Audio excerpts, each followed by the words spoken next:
what are the details and the objects that we have in front of us, ourselves, the acharyas, have in front of us. So for those of you that might have joined just recently, we are in the power manifestation segment, power of remote scanning. And so we asked for this round of power manifestation, we asked the participants to scan for the items that ourselves, the acharyas, have in front of us. So now requesting everyone, please take a moment and share with us what was revealed to you in your third eye and what do we have to in front of us. So please share.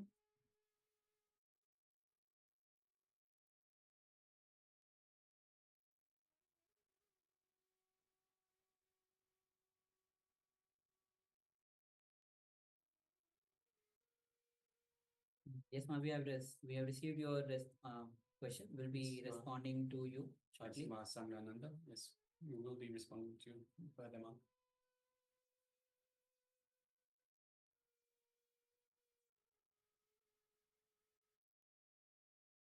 So please go ahead and share what was revealed to you, the items, the objects that the acharyas have in front of us.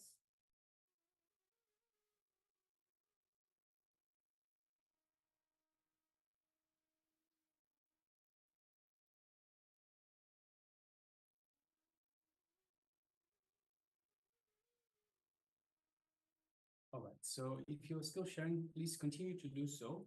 Meanwhile, let us share with you the items that we have in front of us. So to start off with, it is a case for the glasses. So a case that holds my glasses. So this is first object. So you can see it is a dark grayish brown, so gray brown kind of color. Yes. And we have a small tripod. You can see it's a tripod. You can use even for the phone, even for the cameras. It's in silver color. You have black as well. The black color is also there. And third of all, we have a coconut that we use for the power manifestation as well, for the consciousness of our matter. So that's not today, but we do have the coconut with us. So yes, so these are the items. So if you got any of the details correct, congratulations. Or even if you got some of the details, so perhaps you might say this looks like a phone, possible. Or perhaps this looks like a ball, possible. Yes, absolutely. Perhaps even this looks like a UFO, like a flying saucer, possible. Why not? That's why you should never hesitate to share what was revealed to you. You might think it might not be related, but in any ways it can be related. So without any hesitation, you can start sharing what was revealed to you. You might think it is silly that what was revealed to you, but it's not like that. So please go ahead and share. Whenever, even the next power manifestation, whenever there is that, please, without any hesitation, please go ahead and share. Yes, meanwhile, let's get ready for the next segment, which is once again a powerful revelation by the Supreme Pontiff of Hinduism. And this one is on 4 states of consciousness.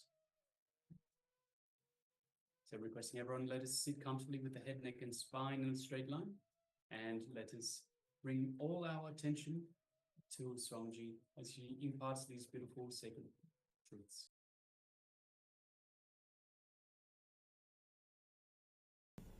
You will neither have physical depression, means the chronic fatigue, deep lethargic feeling, and all these things, and nor the mental depression. The more you are depressed, less you will sleep. Understand? People always think, depressed people always sleep, Swamiji. No. The more you are depressed, less you will sleep. Because at the time of causal body, the subtle body will enter into causal body. At the time of subtle body, the causal body will enter into subtle body. They both will not get along with each other. They both not getting along with each other is only expressed as a depression and insomnia. Depression and insomnia are very closely related diseases. physical lethargy, mental lethargy, and insomnia. All the three are very closely related. We should mainly concentrate on one thing. Beef is the food which will create total physical lethargy. Our country is suffering because of beef mainly. Beef is the food which will create total physical lethargy. So naturally, mental lethargy. Next is depression. Obesity, depression, insomnia. All the three problems are connected to the same root, which is the major problem of these countries. All these three. Am I right? These three is the major problems which we are facing. 60% is obesity.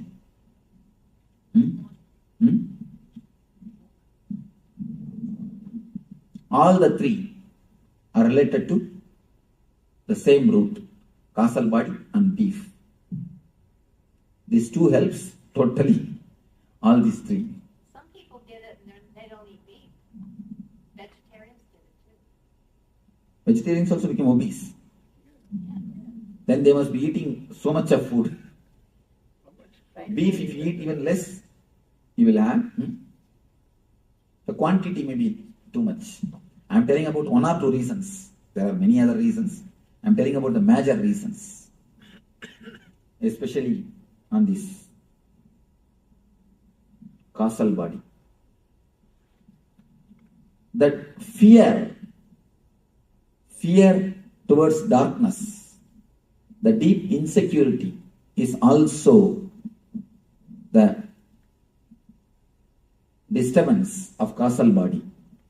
If you are totally eased with the causal body and totally relaxed into the causal body, you will not have continuous insecure feeling. So much of insurance companies will not be necessary. So much of insurance company means what? Continuous feeling of insecurity. Not truth. These are all insights. So many insurance companies. It shows we are in deep insecurity. In India, hardly 2% of the population goes for even life insurance. Even the life insurance.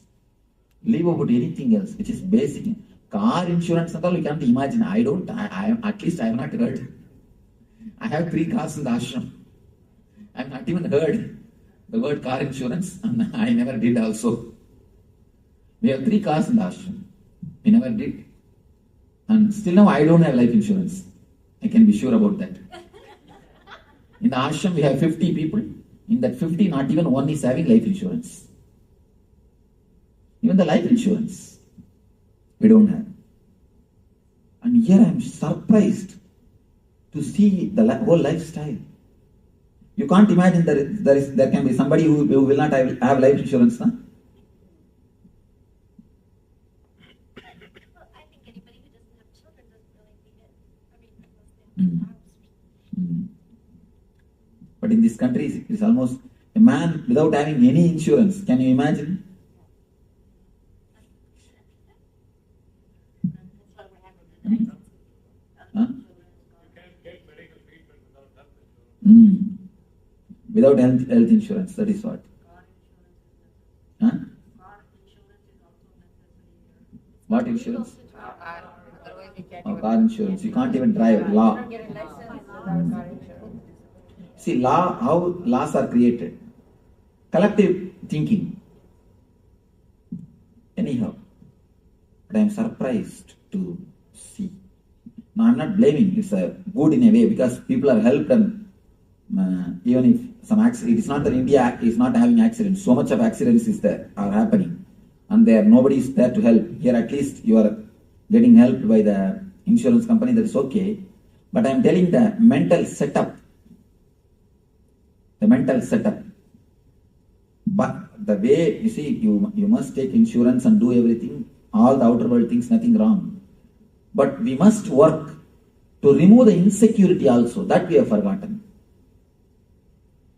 Apart from taking insurance and making all the security for the life, you should start working on the mind also to remove the insecure feeling.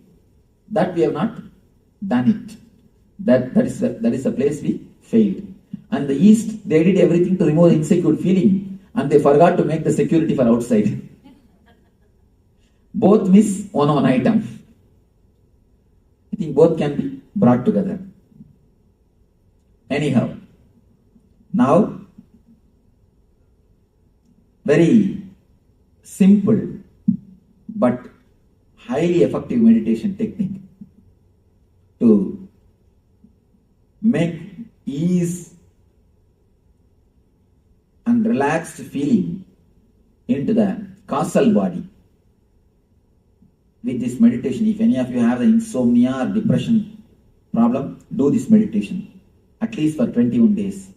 You can simply fall into sleep and you can simply come out like a fresh flower. Coming out of sleep like a fresh flower is what I call health.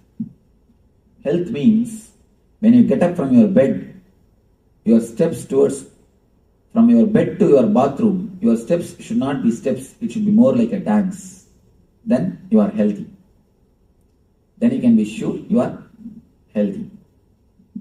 You are alive. You are vibrant. If you fall totally into sleep, you will come out totally fresh and alive. So some comment? Something?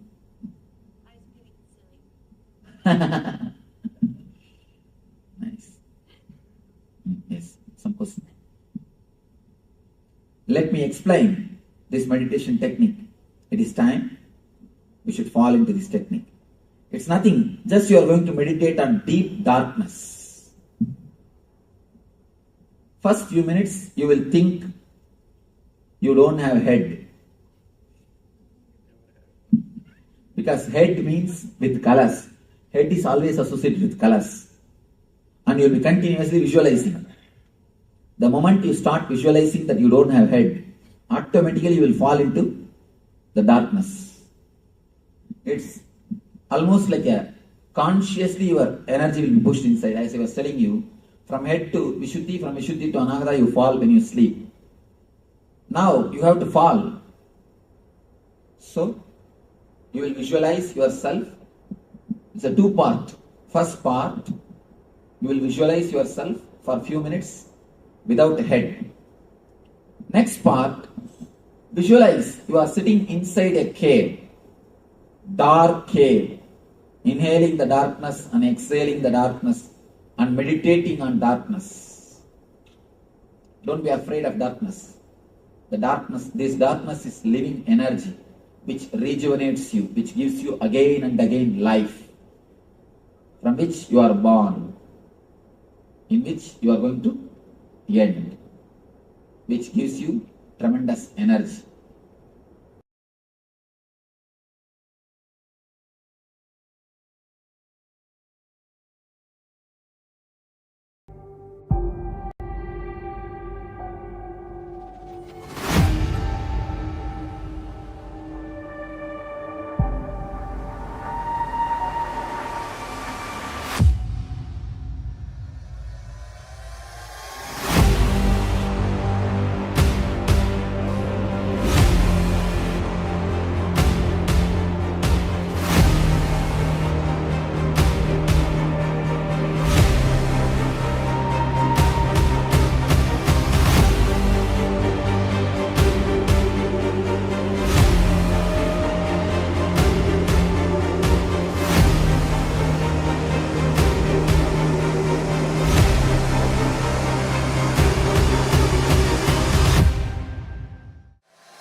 For this Shivaratri,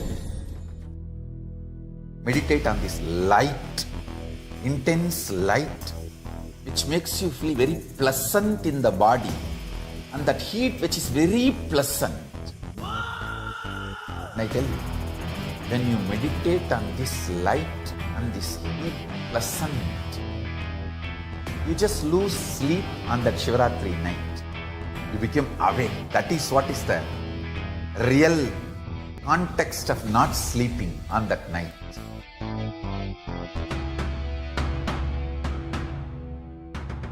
வான்வரையிலும் வளர்ந்த ஜோதி ரூபனே, தேன் சுவை தரும் தமிழின் தலைவனே, மான்மழுவினை ஏந்தி நிற்கும் ஐயனே, கைலாசம் தந்த நித்யானந்தனே. நித்யானந்தம் நித்யானந்தம் அண்ணாமலையே சிவரூபமாய் வீற்றிருக்கும் குரு நித்யானந்தமே. நித்யானந்தம் நித்யானந்தம் அண்ணாமலையே சிவரூபமாய் வீற்றிருக்கும் குரு நித்யானந்தமே. நித்யானந்தம் நித்யானந்தம் அண்ணாமலையே சிவரூபமாய் வீற்றிருக்கும் குரு நித்யானந்தமே. நித்யானந்தம் நித்யானந்தம் அண்ணாமலையே சிவரூபமாய் வீற்றிருக்கும் குரு நித்யானந்தமே.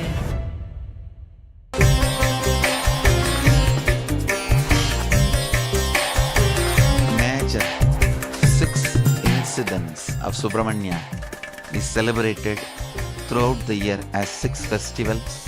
The day he appeared is celebrated as Thaipusam.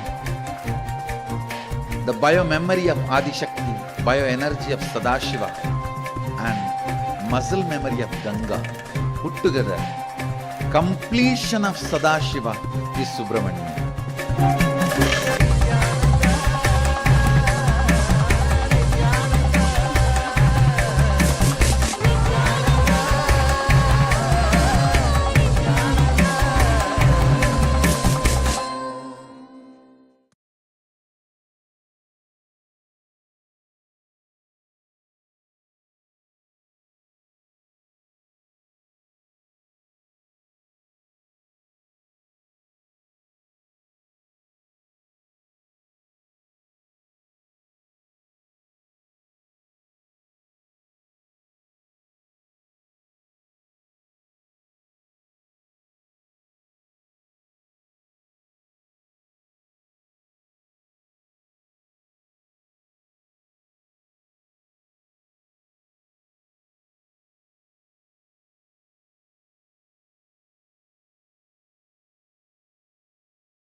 Paramashivoham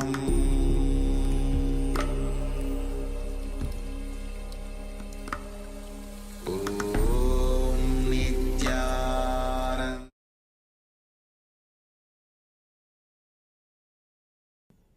You will neither have physical depression, means the chronic fatigue, deep lethargic feeling, and all these things, and nor the mental depression. The more you are depressed, less you will sleep. Understand? People always think, depressed people always sleep, Swamiji. No. The more you are depressed, less you will sleep.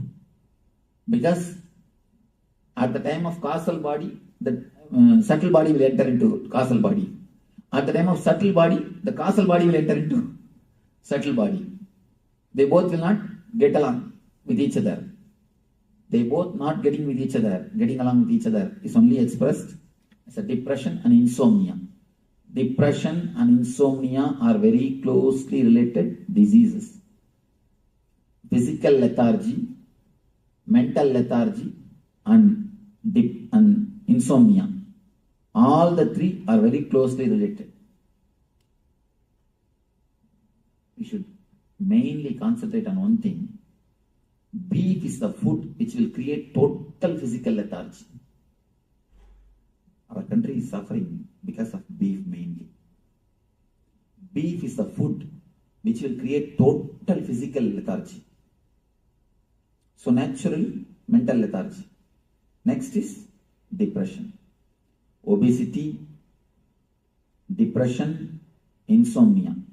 All the three problems are connected to the same root, which is the major problem of these countries. All these three. Am I right? These three is the major problems which we are facing. 60% is obesity.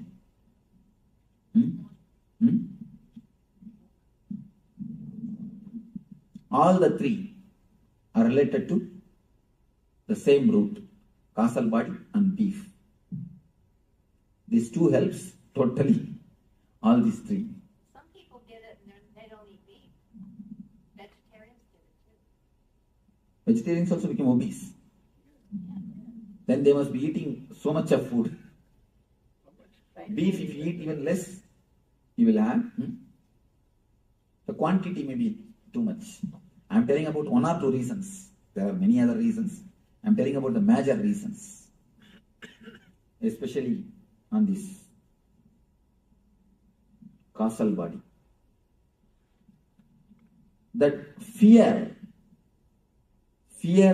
towards darkness, the deep insecurity is also the disturbance of causal body. If you are totally eased with the causal body and totally relaxed into the causal body, you will not have continuous insecure feeling. So much of insurance companies will not be necessary. So much of insurance company means what? Continuous feeling of insecurity. Not truth. These are all insights. So many insurance companies. It shows we are in deep insecurity.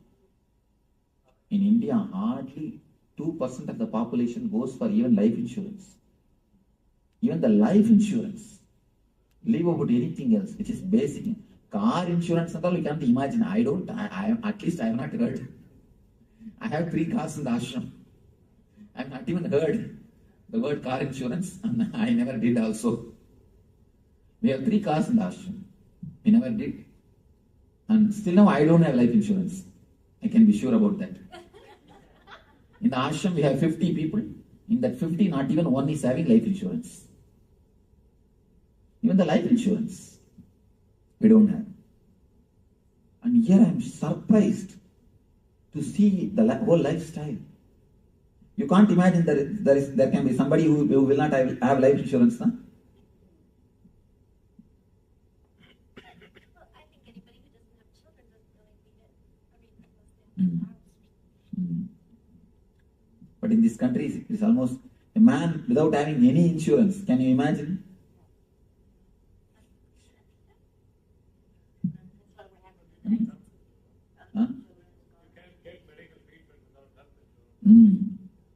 Without health insurance, that is what? Huh? What insurance? Car insurance. You can't even drive. Law.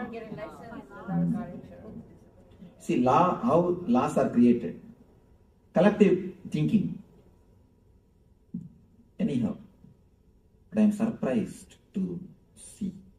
Now, I am not blaming. It's a good in a way because people are helped, and even if some accident, it is not that India is not having accidents. So much of accidents are happening, and nobody is there to help. Here, at least you are getting helped by the insurance company. That is okay. But I am telling the mental setup. The mental setup. But the way, you see, you must take insurance and do everything, all the outer world things, nothing wrong.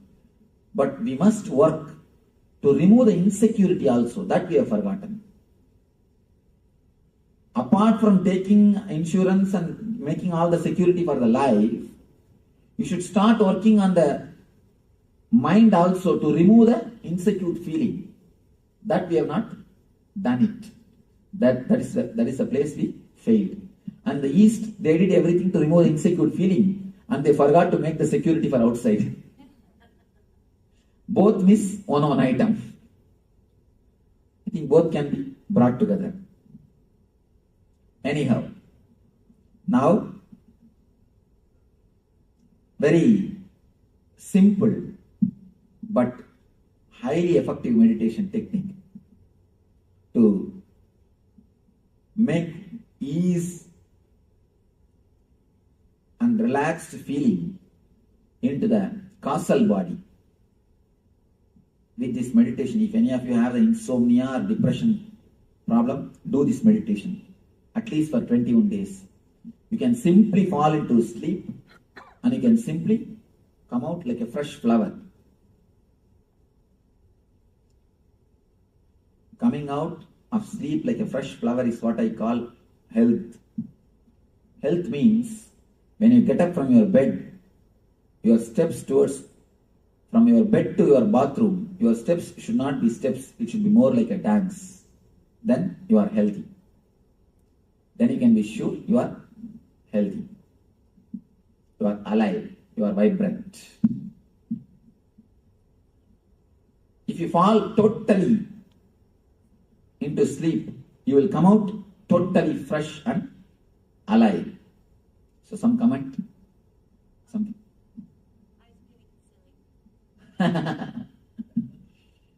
Nice. Yes, some question. Let me explain this meditation technique. It is time we should fall into this technique. It's nothing, just you are going to meditate on deep darkness.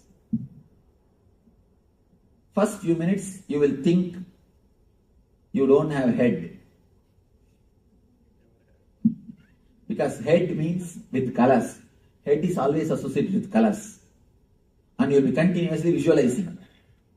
The moment you start visualizing that you don't have head, automatically you will fall into the darkness. It's almost like a consciously your energy will be pushed inside. As I was telling you, from head to Vishuddhi, from Vishuddhi to Anahata, you fall when you sleep. Now you have to fall. So you will visualize yourself. It's a two-part. First part, you will visualize yourself for a few minutes without a head. Next part, visualize you are sitting inside a cave, dark cave, inhaling the darkness and exhaling the darkness and meditating on darkness. Don't be afraid of darkness. This darkness is living energy which rejuvenates you, which gives you again and again life, from which you are born, in which you are going to end, which gives you tremendous energy.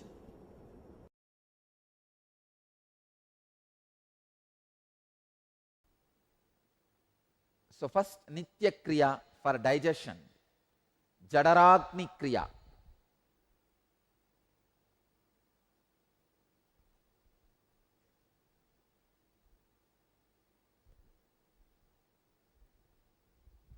See, Hatha Yoga very beautifully in Hatha Yoga Pradipika,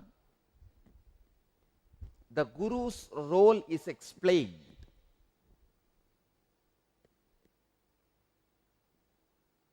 Let me describe that and move to Kriya now. Supta Guru Prasadena Yata Chakrati Kundali Tada Sarvani Batmani Vidyante Krantayopicha.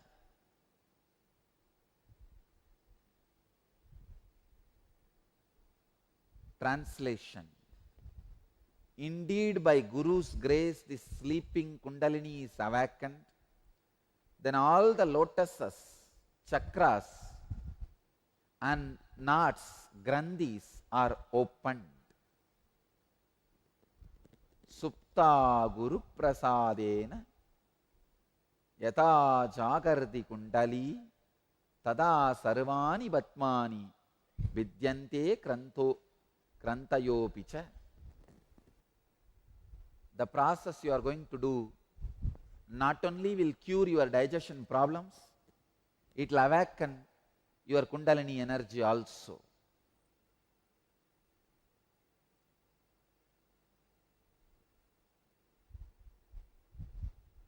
Next verse. Sashaila Vanadarinam Yata Adarau Hinayakaha Sarvesham Yoga Tantranam Tata Darohi Kundali.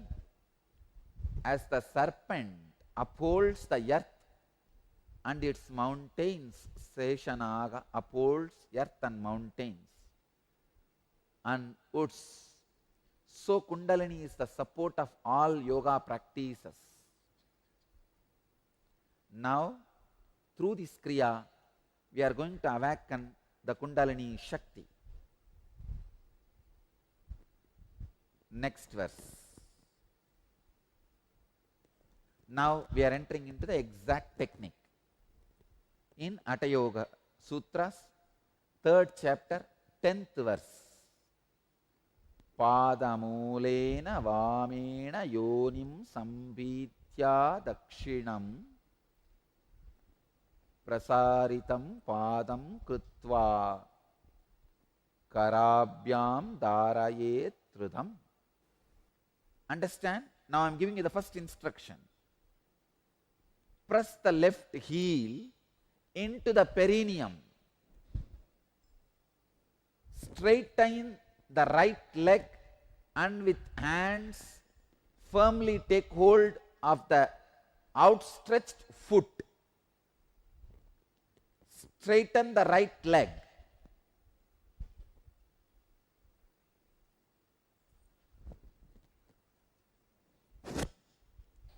Please understand. Now make enough space. Okay. Stretch the left leg. Press the left heel into the perineum. Hope you are able to see how I am sitting. And with hands firmly take hold of the outstretched foot. With hands, how much you can stretch? Yes. Stretch and take hold of the outstretched foot. Naturally, you have to bend the front.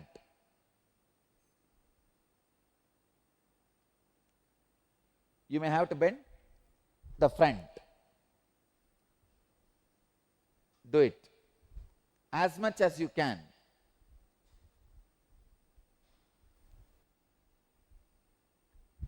Just inhale, exhale very slowly, steadily in that same posture. Inhale and exhale slowly and steadily in that same posture 11 times. You can bend your neck, bend your head, bend your body. You can even bend your knees little bit, no problem. Not fully, very little. You can bend your knees, no problem.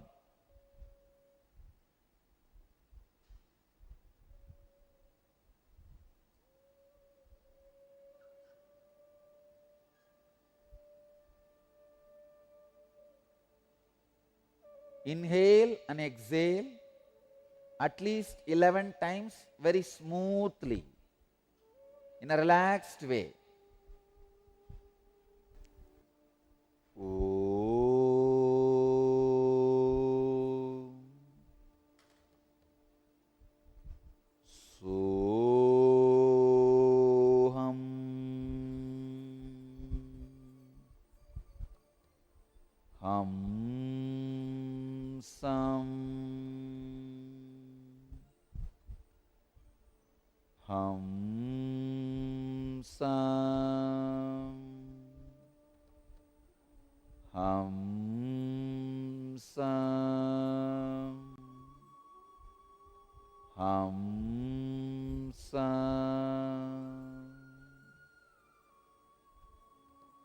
Now come back. Look up. Let you be sitting in the same position. Your heels into the perineum. Straight right leg. But you can look up, look straight. You can leave your hands now. Next instruction. Next step.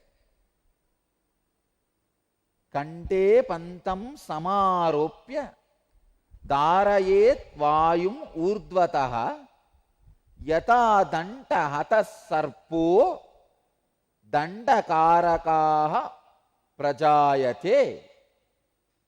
By locking the throat and retaining the breath, the prana rises straight, just like a snake beaten with a stick becomes straight. Understand? Now you can support with your left hand your body and make your body straight. Your right hand can be on your knees, relaxed way. Your left hand, just like how I am sitting. Put the left heel exactly on the perineum. It has to go inside completely. See how it has gone inside.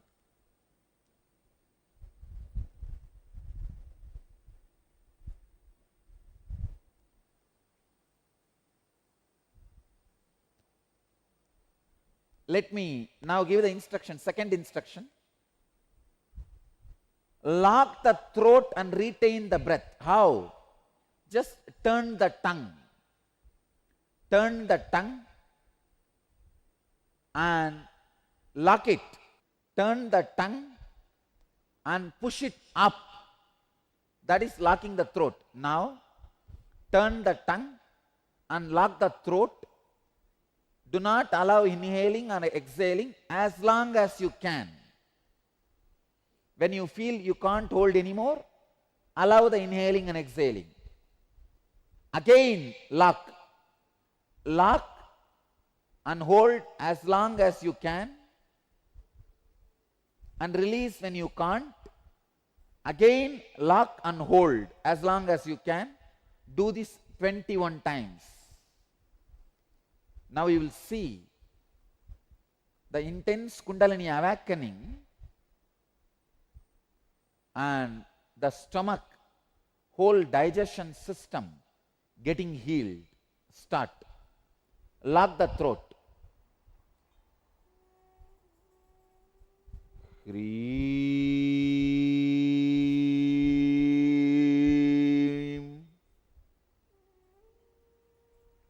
Hreem.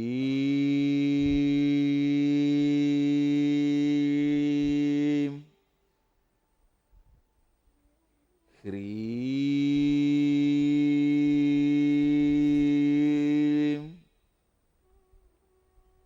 Hreem.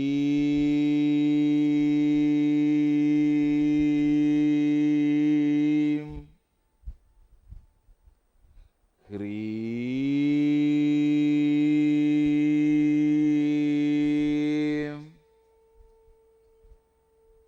Hreem.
lock your tongue, push the tongue towards the upper palate, hold as long as possible.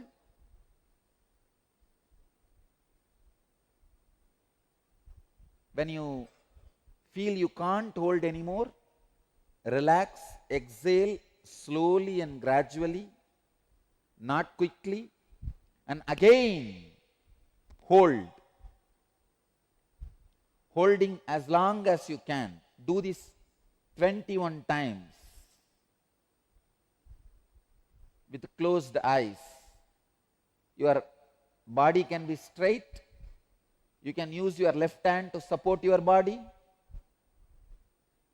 Right hand can be relaxed on your knees. Close your eyes and do this holding 21 times. Om Hrim.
put the right leg under the perineum and stretch the left leg. Do the same. Let me give you the sutra. Chandrangedu samabhyasya suryange punarabhyaset yavat tulya bhavet sankhya tato mudram visarjayet. After practicing on the left side, practicing on the right side, when the number of rounds is even, discontinue and release the mudra. Please understand? Now put the right leg under the perineum, stretch the left leg, and now again turn the tongue and lock it in the upper palate. Hold as long as you can. When you feel you can't hold anymore, exhale slowly. Don't exhale quickly, slowly and steadily. Hold as long as you can and exhale slowly, steadily. Do this 21 times again.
Now relax.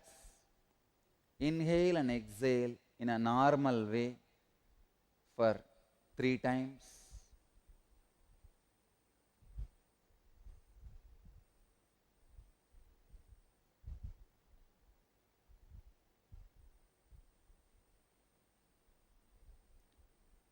Now I will describe the benefits of this process.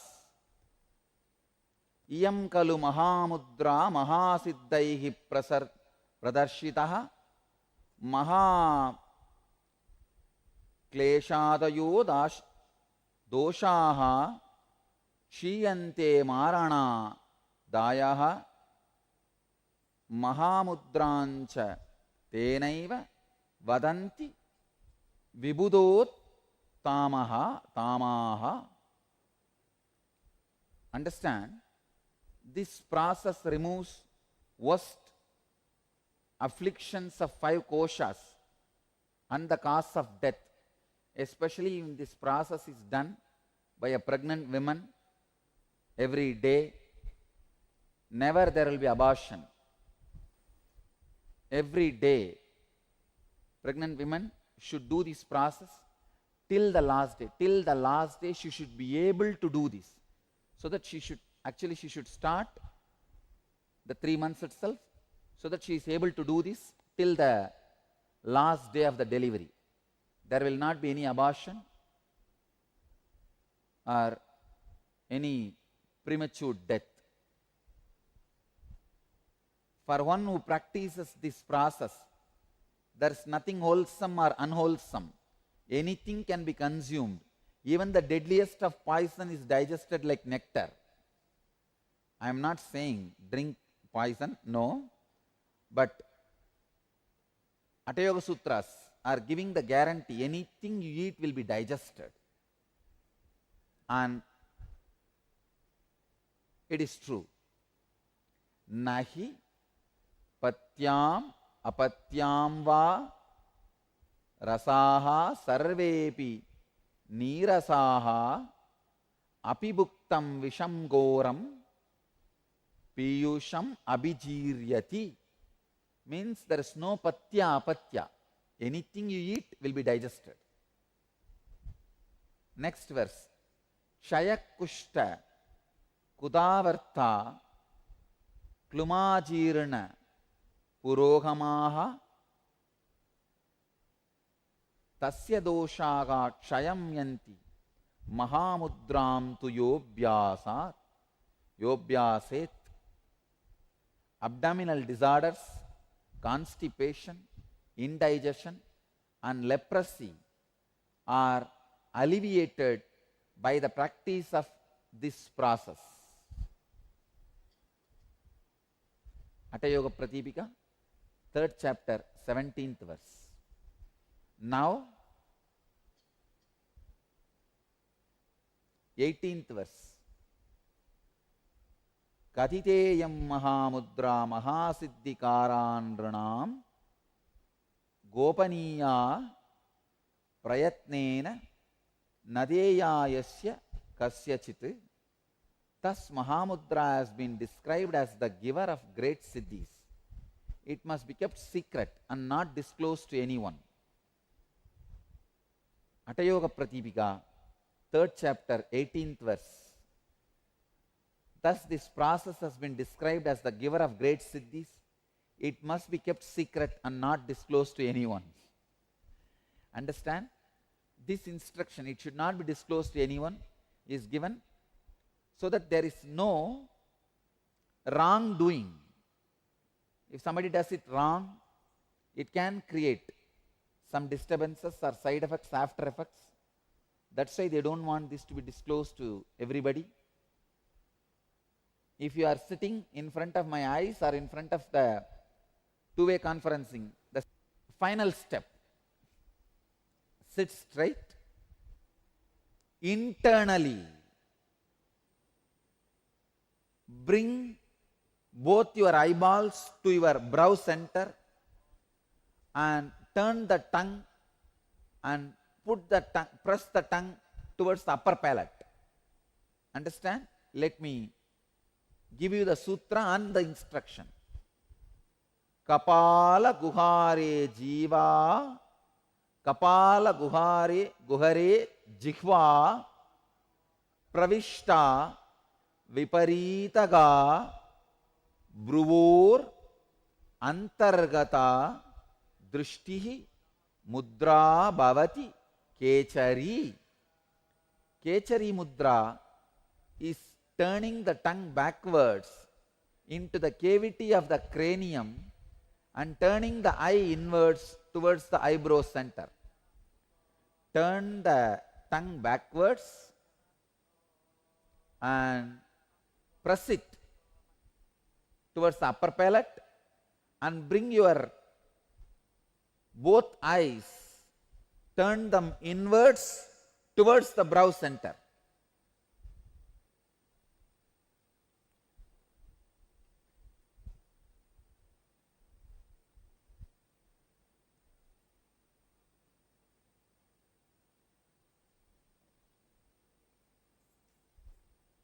Press the turned tongue up, upper palate. Second, turn your eyes inwards and towards to the brow center. Lock like this. When you feel you can't hold anymore, then exhale slowly. Again lock it. Do this 21 times. Up.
let you all achieve, experience, live, express, radiate and share the eternal bliss. Nithyananda. Thank you.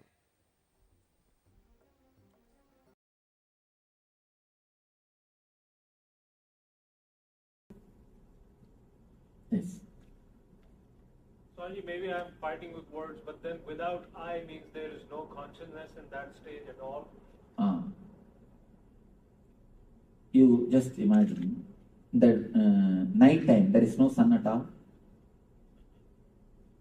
Can you say in the night time there is no sun? No, we cannot say that. But the sun is there. We can't see. Sun is there. We can't see. Same way, the consciousness is there. We can't see. That's the without I. That is what I say without I for the sake of your understanding. We can't say, there is no space where there is no I. There is, in a way, you can say, there is no time where there is no sun. There is no time when there is no sun. But we say, the night time there is no sun. Just like that. For the sake of your understanding, I like to use that word, without I. Swami, we can say unconditioned I. We can say in that state. No. Again, the conditioned, unconditioned I means you start thinking that you need to as if uncondition the I. There is no need to uncondition the I. You need to uncondition the thoughts, that's all. I wanted to use such a safe words so that you can understand the process is also a simple process. If you use the wrong words, then you will start thinking about the process. Oh, it's a big. The process is not too big. Finished? So the blank space on the chart is talking about Samadhi. that's the blank. Super consciousness.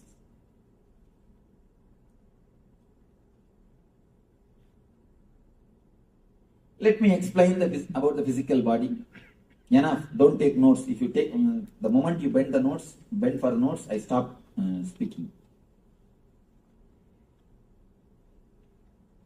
After every session's gap, you can take notes.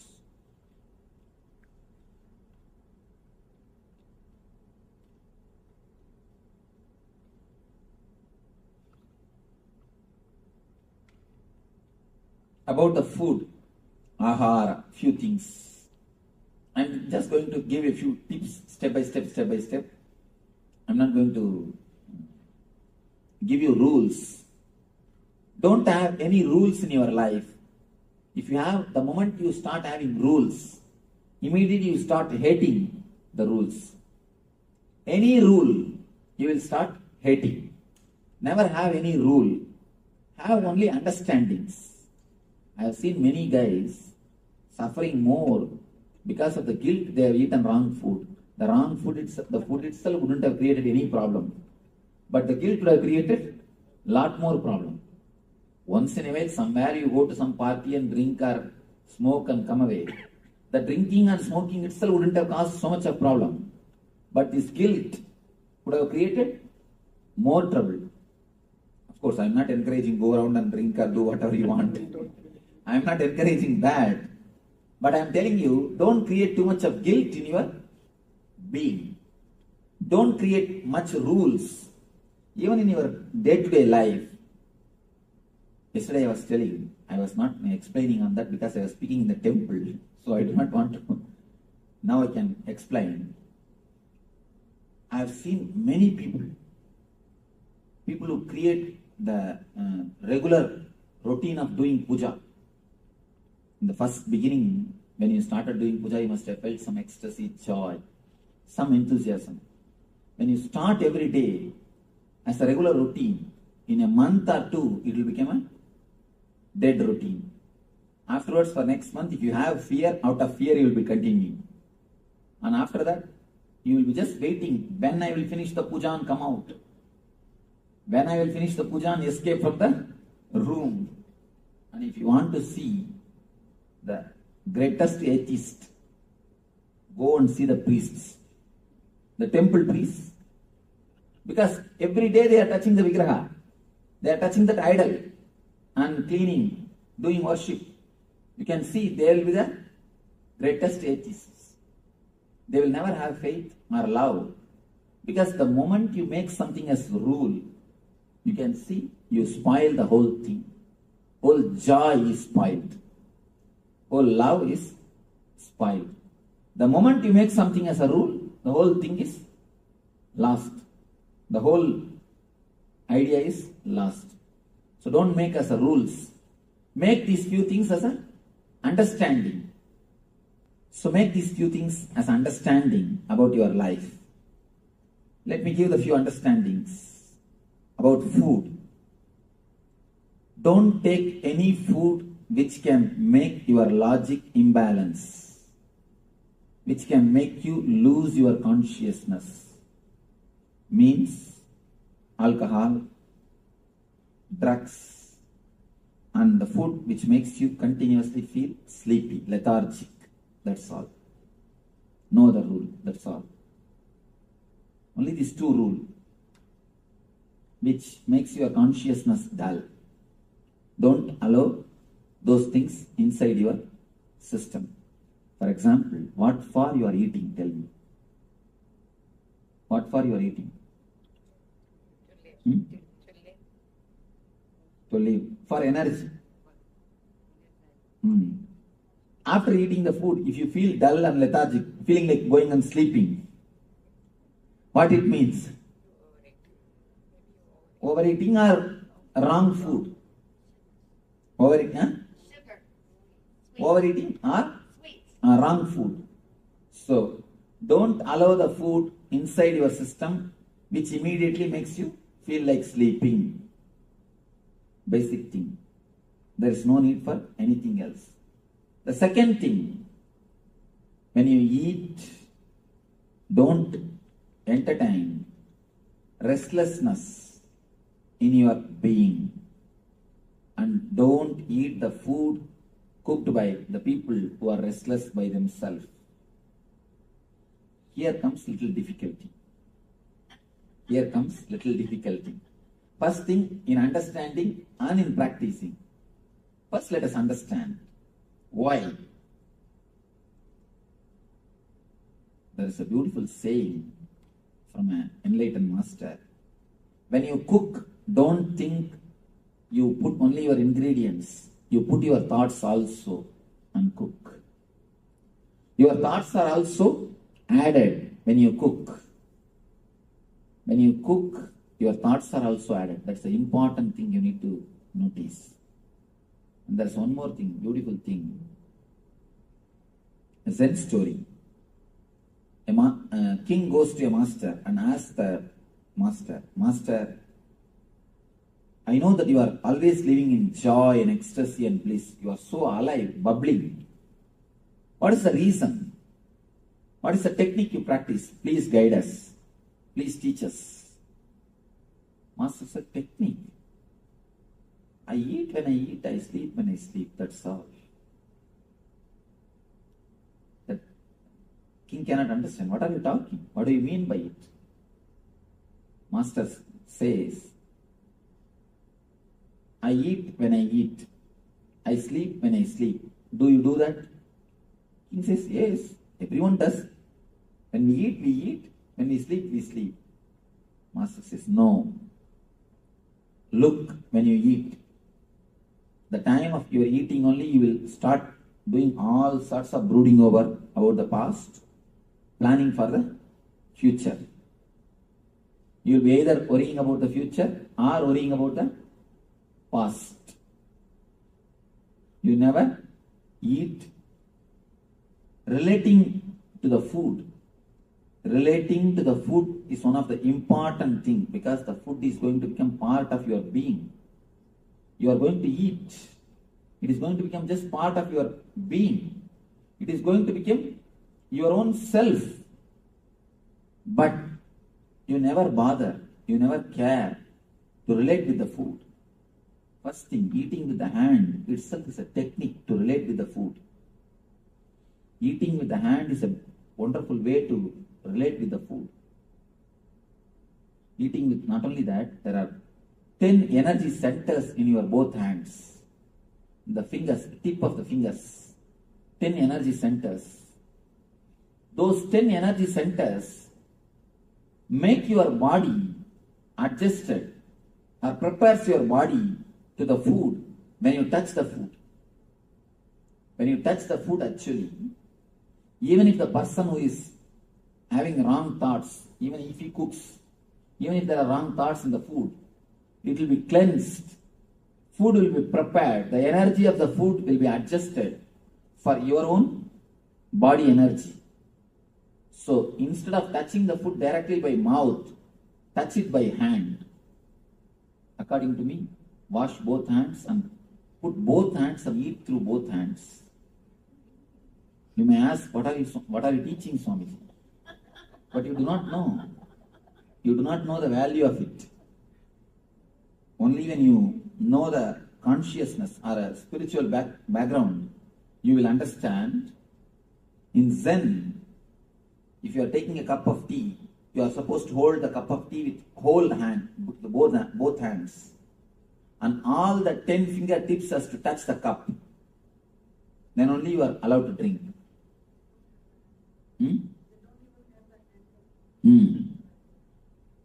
Then only you are allowed to drink. And not only that, you do not know consciously how much makes the difference. Try today, just try today. Wash your hands thoroughly.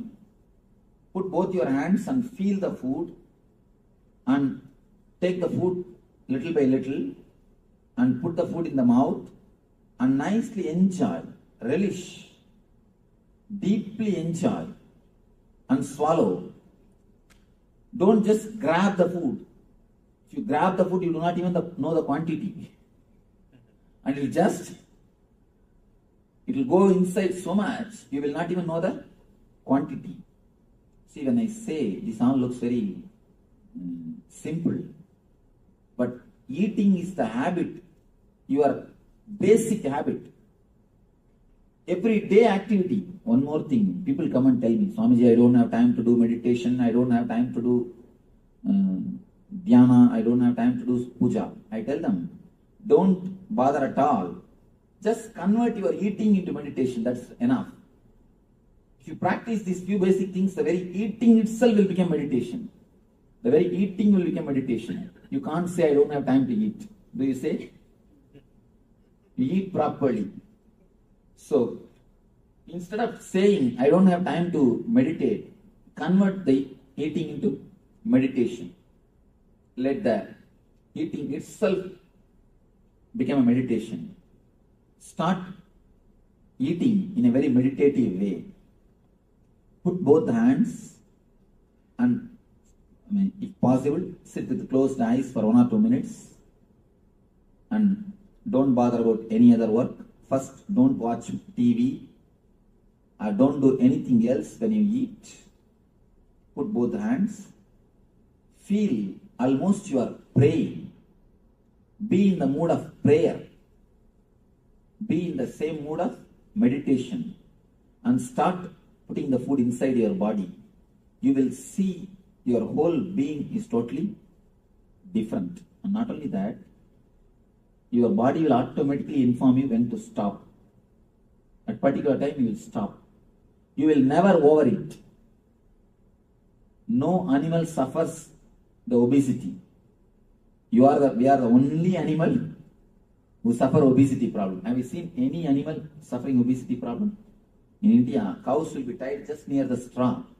Straw will be 24 hours it will be available to them. But they will never overeat. They never suffer overeating. If 1 or 2 animals overeat means maybe a habit from you. They picked up from us.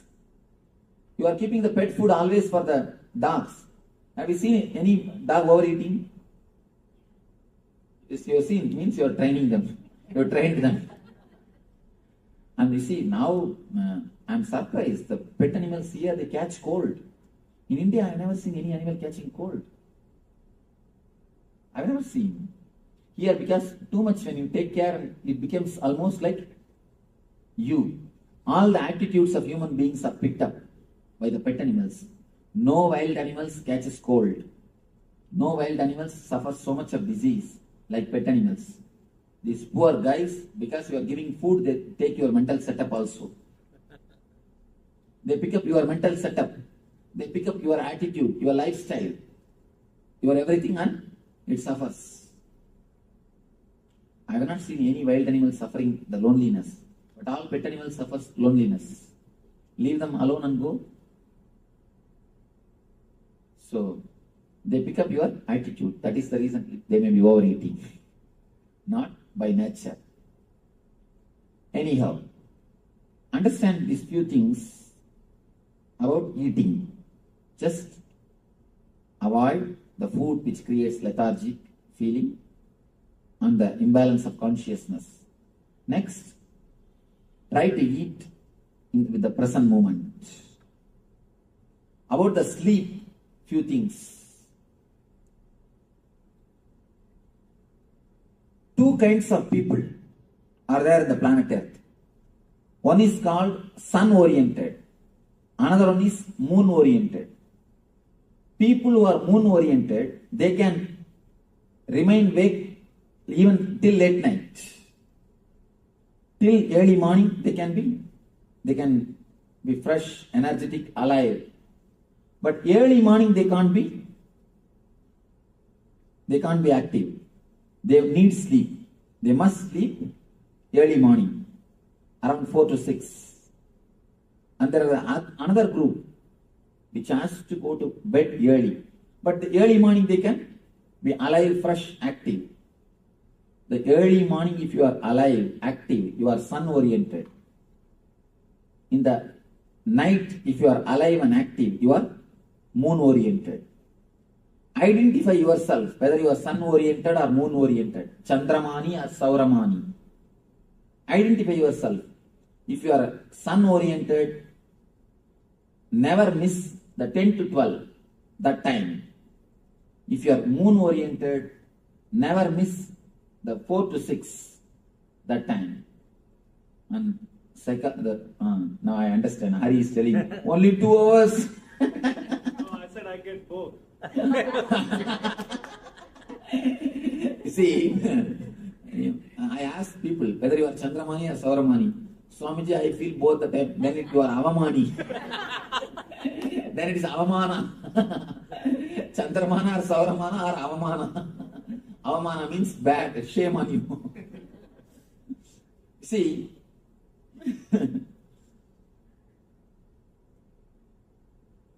the modern day psychologists, they are proving for a healthy man, 2 to 3 hours sleep is more than enough. But they are making a condition. At particular 2 hours of your sleeping time, your body temperature falls 2 degrees. Your body temperature falls down 2 degrees. If you can identify that 2 hours and sleep, you will never fall sick. You will never fall sick. And I want to tell you one important thing. Don't take up any job. Don't take up any work which disturbs that 2 hours. If you are a Chandramani, if you are a moon oriented, early morning 4 to 6 is the time you are supposed to sleep.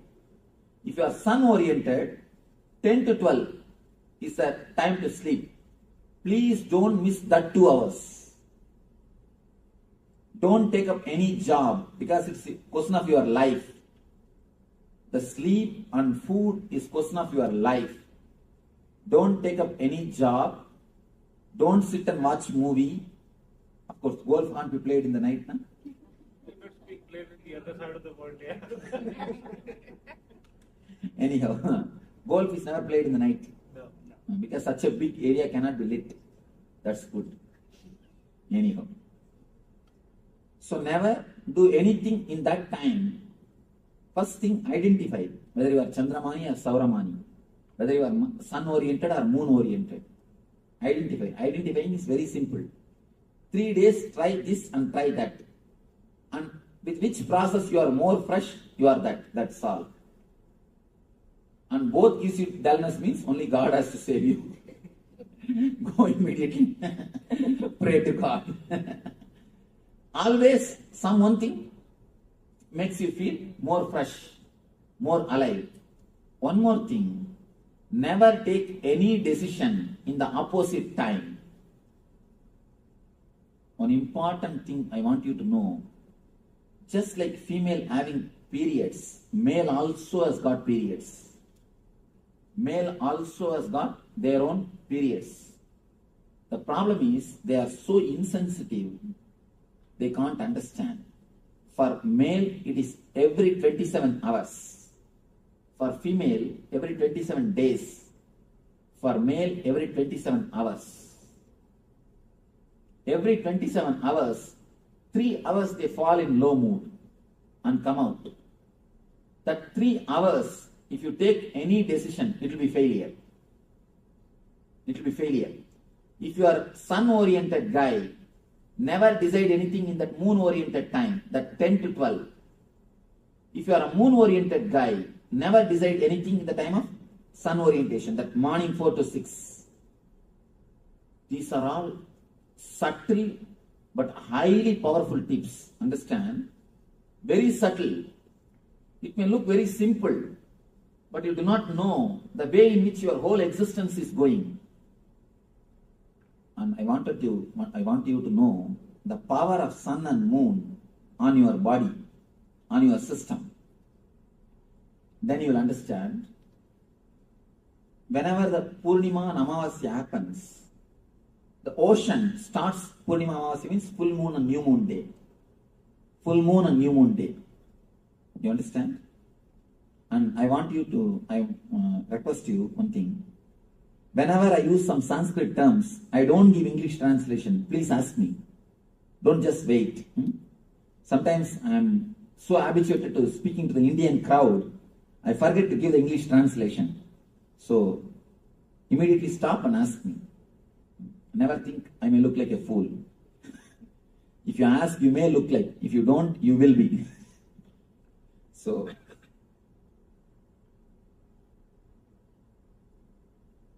new moon day and full moon day, you can see ocean will create big waves. There will be big waves. High tide in the ocean. Why? Always the pull of the moon makes the salt water aggravate. Salt water gets aggravated by the moon's energy. In your body also, 80% is salt water. Your body also gets aggravated. Have you heard? There is a understanding. The half-mad people, they will become full on the Purnima and Amavasya day, and full moon and new moon day. Have you heard of this? Huh? Oh, in the full moon and new moon day. One more important thing you need to understand. Mad people are called lunatics, lunar and lunatics, because their mind goes up, comes down along with lunar. Lunar and lunatics. Lunar means the sun. Moon. Lunar means the moon. Lunatic means the people's mind which goes up or comes down along with moon. That is why they are called lunatics. What Aditi is laughing? Any question? Niti has got some question?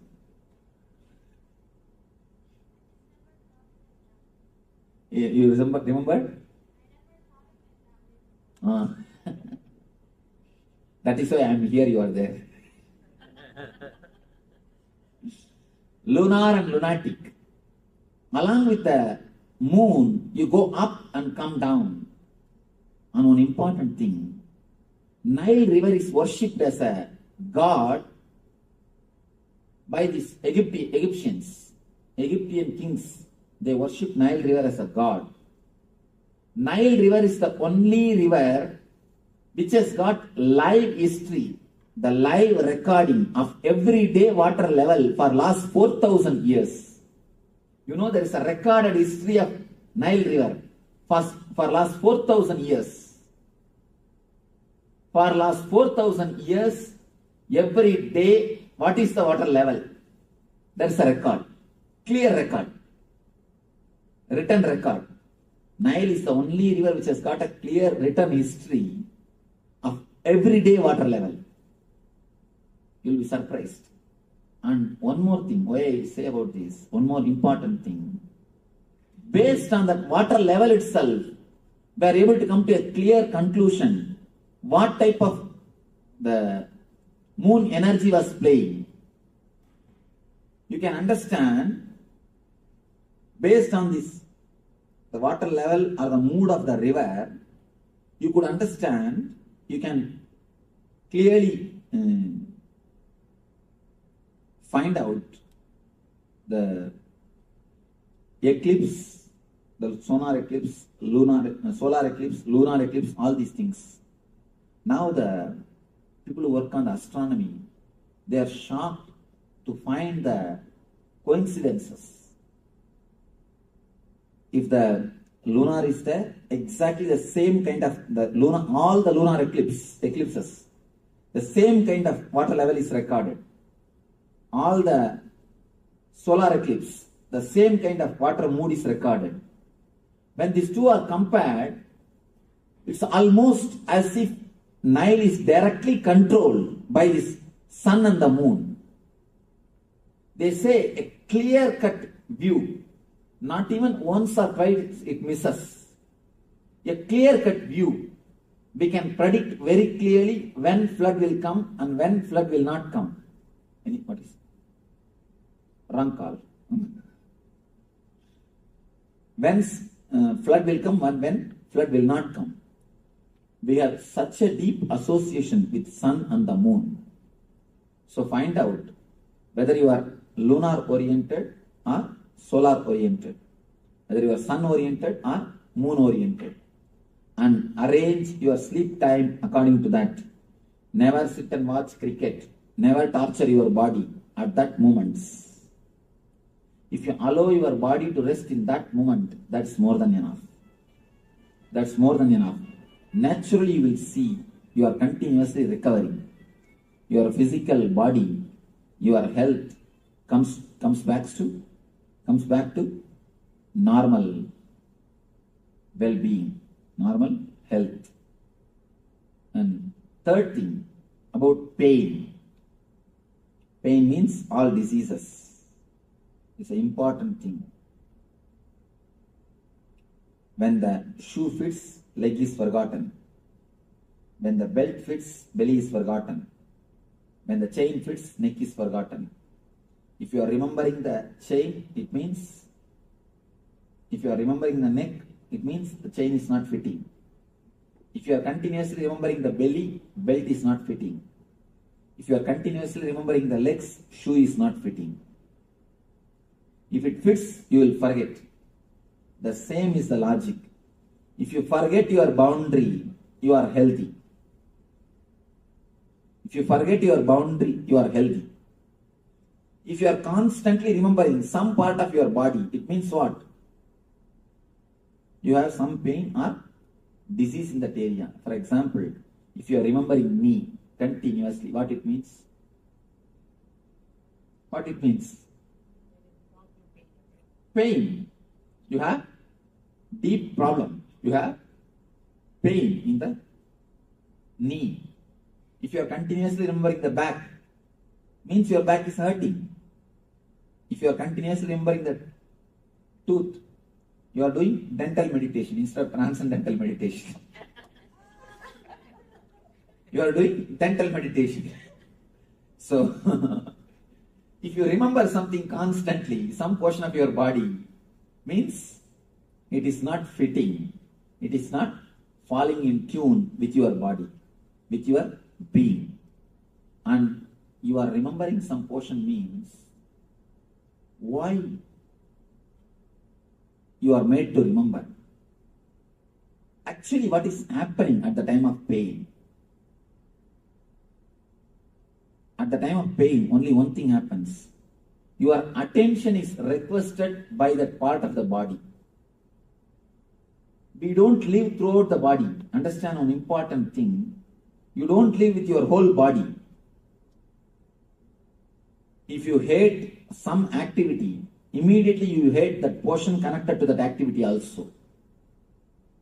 If you hate to do some work, immediately you hate the body connected to do that work also. Why you are laughing?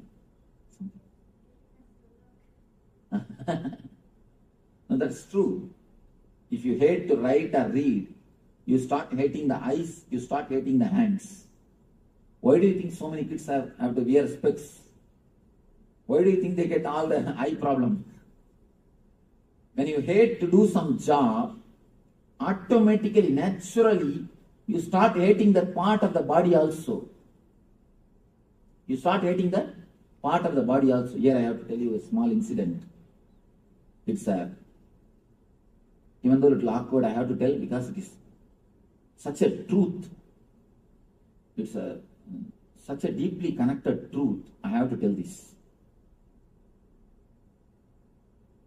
One of our devotees, she attended an NSP. She stays in America only, in America. She had a tumor on the spinal cord. A big tumor. You can see, you can even feel that's such a big tumor in the spinal cord. For last 12 years, more than 12 years, she herself is a person who is in the medical field. Because of that, she underwent surgery also. Even after the surgery, it again came back. Nothing could be done. It is there, it is there, it is there. In our meditation camp, we have a session like opening and telling about your guilts. We work on the people's guilt. What all the guilts you have from the past memory. One by one we bring it out and I explain about the guilts. In that session, she suddenly started weeping profusely. And she said, I have a deep guilt because I have been abused when I was 6-7-year-old girl. When she was very young, she has been abused. And not only that, again the same man who is her own relative exploited her when she became little elderly person also. And just yesterday I read I read a pamphlet. I read an advertisement in the book. In America, 1 among the 4 kids are abused. I was shocked. 25%. 1 among the 4 is too much. 25%. And it's recorded. Only recorded thing, not unrecorded. I do not know how many come out and open it. It's recorded. Anyhow, she, after again, when she became a little grown up also, that person has abused her. When she said this, it was so painful to take that guilt out from her and to make her feel relaxed and comfortable. It took at least 10 minutes for me. Of course, with a lot of energy and with a lot of understanding, insight, she has been comforted, relaxed. And you will be surprised, shocked to hear, in 10 days the tumor disappeared. Really, it happened. In 10 days the tumor disappeared. And already 6 months over, it has never come back. It has never come back. The tumor which did not disappear by surgery, which came back even after surgery, just disappeared just by confessing, opening it up. Actually, what happened? I don't want to reveal her name because it is related to the abuse. Otherwise, I can give a solid proof. It's such an important incident. You all need to understand that how things happen in our body. When she was abused, she started hating the part of that body itself. She started hating the Muladhara. That naturally created more complications, more and more complications, and created a tumor. That hatred, the tension which is built up, which is created in that area, has become a tumor. When you hate some job, some work, you start hating that part of the body also. Understand? You start hating that part of the body also. On an important thing, when you stop living in some part of your body, that part starts feeling sick. If your consciousness is not spread all over the body, it starts feeling sick. Your laziness to walk only makes the knee pain. Your low self-confidence to live only creates arthritis. These are all basic things. Don't think your disease and your mind are totally independent of each other. It is totally dependent on each other. There is a beautiful book, You Can Heal Yourself, by a doctor. Her name is Louise L. Hay. One of the, according to me, I think if she is in India, she would have been recognized as an enlightened one. If she is born and brought up in India, she would have been recognized as an enlightened one. This lady, one important thing I want to tell about this book. There is an understanding in Ayurveda and Yoga Sutra. How the Ayurveda and Yoga Sutra meet with each other. How the mental setup and the chakras are relating with each other. Ayurveda and Yoga shows how the emotions are related to diseases. And this lady, I do not know whether she read that Yoga Sutra or she studied Ayurveda, because I don't find any reference of Yoga Sutra or Ayurveda. In her own research, she has actually fought cancer and overcame. She herself healed her cancer by her mind power. And you will be surprised, she quotes exactly, line by line. And she is a doctor. Because of that, she has got the chance to work with so many patients. Our researchers, our findings she's recording, I'm shocked. So clearly she records the mental setup, exact mental setups which creates the diseases. And exact mental setups which creates the uneasy feeling. And exact remedy for it. The unchanging or changing the mental setup. Changing the pattern, changing the mental setup only, we call it mantra. Mantra or syllables. Now, I want you to understand one important thing. All your disease is nothing but low consciousness. Low degree of consciousness. Some part of your body never receives enough of your attention or consciousness. You never live in that portion. Either you don't want to live or you are not aware that you are supposed to live. When you don't live throughout your body, when you don't live with your whole body, you can be sure, you can be very clear that that portion will start suffering. That part will start asking for your attention. A small, simple technique which you can practice in the house. Whenever you get pain, whenever you get any pain, headache or knee pain or stomach pain, when you get a headache, don't start giving headache to others. First, analyze. When we get, what we do immediately? We start sharing. First, lie down, close your eyes, travel in the area where you have pain. Drop the word pain, just travel. Look as if a child looks at something new, how he will look intensely. How he will look something new. The same way, with the same intensity, with the same feeling of inquiry, with the inquiry sense, look at it as deeply as possible. without any idea of pain. Drop the word pain. Just look and see what is happening. You will feel very clearly, slowly, the area which is affected by pain will start shrinking. Suddenly you will feel pain is not throughout the head. It's only in particular area. Then you will feel it's only particular bit. Then you will feel slowly it will come to only a point, particular point. And if you look into that point, it will simply disappear. All pain is just requisition from that part of your body to your being to give little awareness and consciousness to you. That's all, nothing else. You may think, what, Swamiji, you are giving such a simple example and we know how we suffer. You never have any pain, that is why you talk all these things.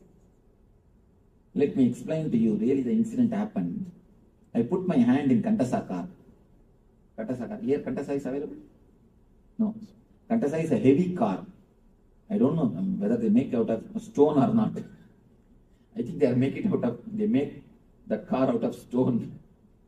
So heavy, the car door is so heavy, I somehow put my hand in the car door then they closed it in Bangalore. The finger was caught. And it started just swelling. When I'm seeing just it is becoming bigger and bigger and bigger. All are running, rushing to get some medicine, these, that. I said, wait, nothing. I was clearly watching. I didn't even create a sound, even the first sound. When it hits, even that sound was not created. I was clearly seeing the energy being supplied from our navel center to that area. It's like army rushing to do the job. Army rushing to protect if some flood or some cyclone. Immediately army is rushing to that area to do the relief work. Just like that, gush of energy is coming from the navel and it is moving towards your hand to that area. I saw very clearly the gush of energy only, you call it as pain. The repairing work is going on. You don't have so much of patience to watch it. That is why you start shouting, screaming, oh, pain, pain, pain. Pain is nothing but maintenance work. Body is doing its maintenance work. Body is doing its maintenance work. And it puts the stop symbol. Don't move the hand. Please cooperate with maintenance work. That stop symbol only is pain, nothing else. When you see the maintenance construction work in the road, they put a cop and the stop symbol, no? Just like that, so that you will not disturb the construction work and maintenance work. Same way body says, I am doing a maintenance work here. Please wait, don't come. Don't move, cooperate. That's the same symbol. I saw very clearly, and not only that, just removed that nail and threw it away. And in few days, the nail came back.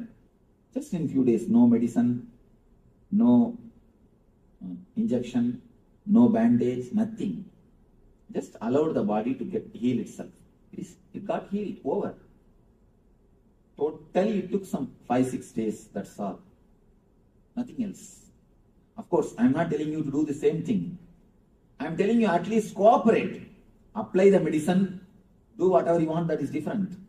But mentally cooperate. You can heal yourself very much. When you forget your boundary, you are healthy. If you are constantly remembering your boundary, you are in pain. Now we will enter into a small meditation technique to forget the boundary, to remove the unnecessary stress collected by you, unnecessary toxins collected by you. An important thing.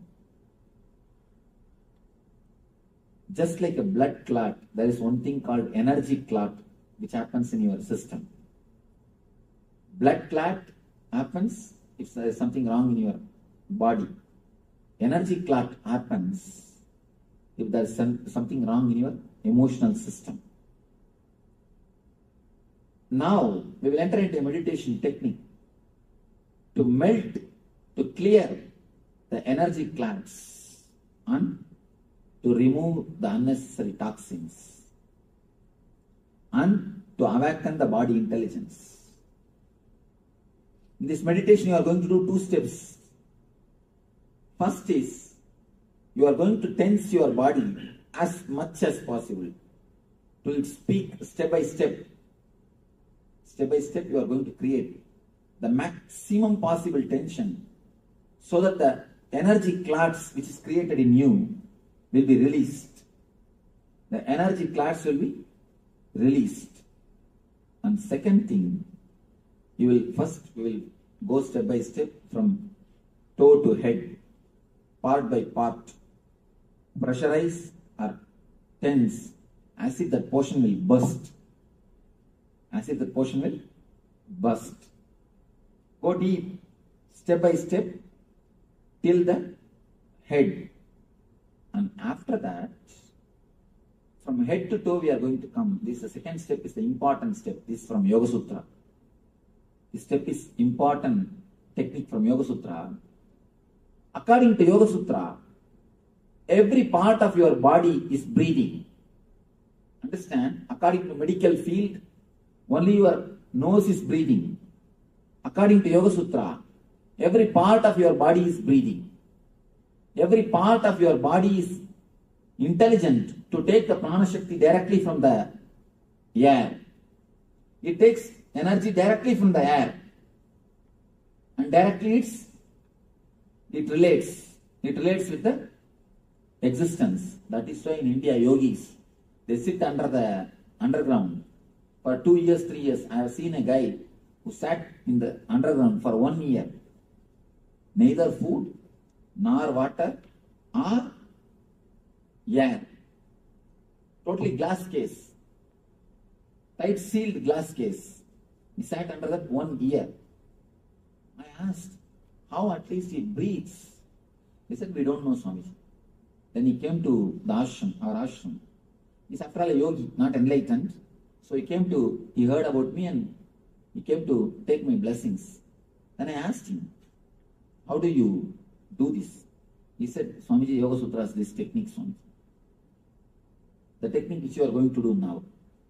According to this technique, it is not only the technique, it is a truth.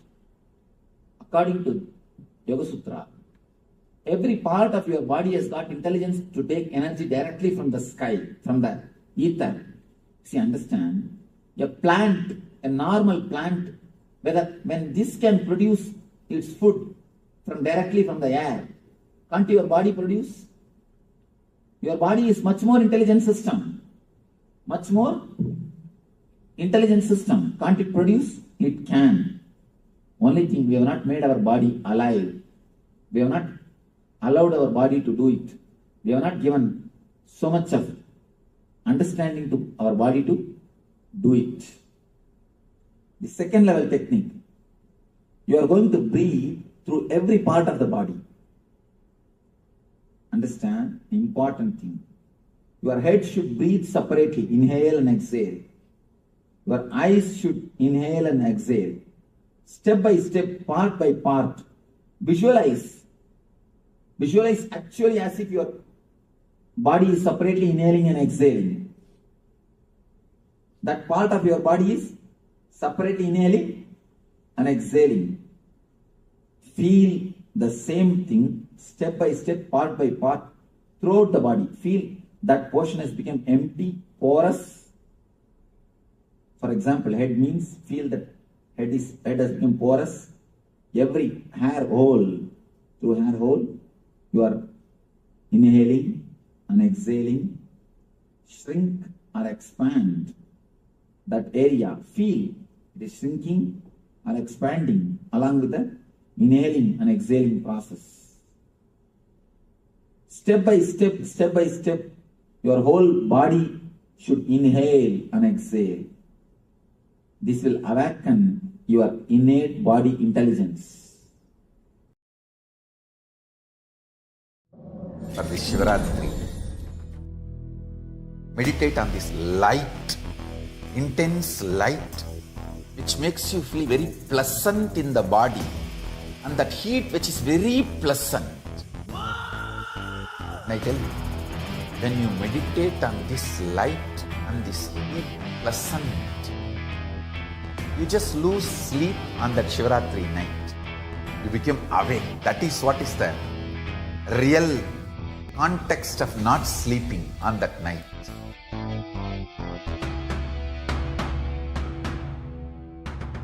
வான்வரையிலும் வளர்ந்த ஜோதி ரூபனே, தேன் சுவை தரும் தமிழ் தலைவனே, மான்மழுவினை ஏந்தி நிற்கும் ஐயனே, கைலாசம் தந்த நித்யானந்தனே. நித்யானந்தம் நித்யானந்தம் அண்ணாமலையே சிவரூபமாய் வீற்றிருக்கும் குரு நித்யானந்தமே. நித்யானந்தம் நித்யானந்தம் அண்ணாமலையே சிவரூபமாய் வீற்றிருக்கும் குரு நித்யானந்தமே. நித்யானந்தம் நித்யானந்தம் அண்ணாமலையே சிவரூபமாய் வீற்றிருக்கும் குரு நித்யானந்தமே. நித்யானந்தம் நித்யானந்தம் அண்ணாமலையே சிவரூபமாய் வீற்றிருக்கும் குரு நித்யானந்தமே.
For this Shivaratri,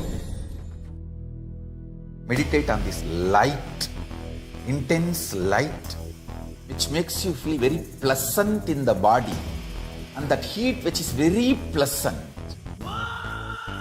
And I tell you, when you meditate on this light and this heat pleasant, you just lose sleep on that Shivaratri night. You become awake. That is what is the real context of not sleeping on that night.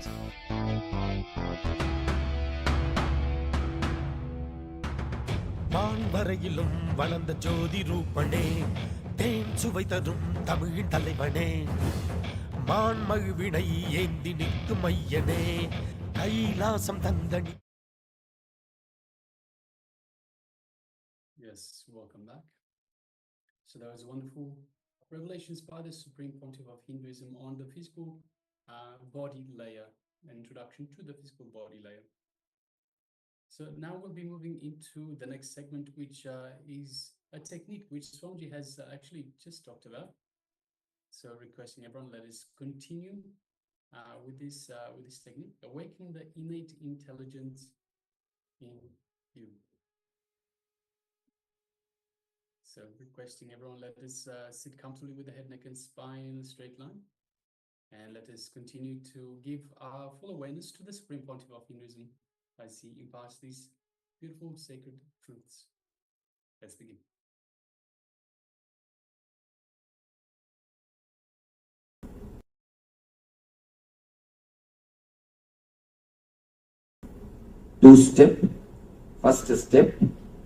First step which you need to understand, tensing and cleansing. By tensing, you are cleansing toxins and energy clouds. Next thing, by inhaling and exhaling, breathing through every part of your body, you are awakening the intelligence, innate intelligence of body. You are awakening innate intelligence of your physical system. Close your eyes and first thing, this technique has to be done lying In the second part, you will lie down. First part, you can stretch your leg and sit comfortably.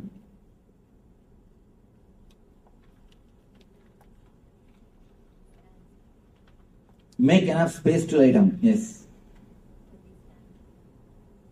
Yes, please tie the ribbon. Now she can sit on the chair itself.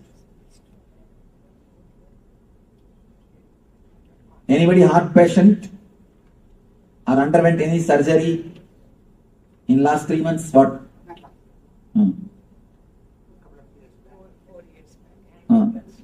Angioplasty. All right. Only in that region, do it a little less. Please tie the ribbon. You are requested to tie the ribbon so that you will not look in between the meditation. She is surprised why we asked to tie the ribbon. Number 7. Stretch your legs out.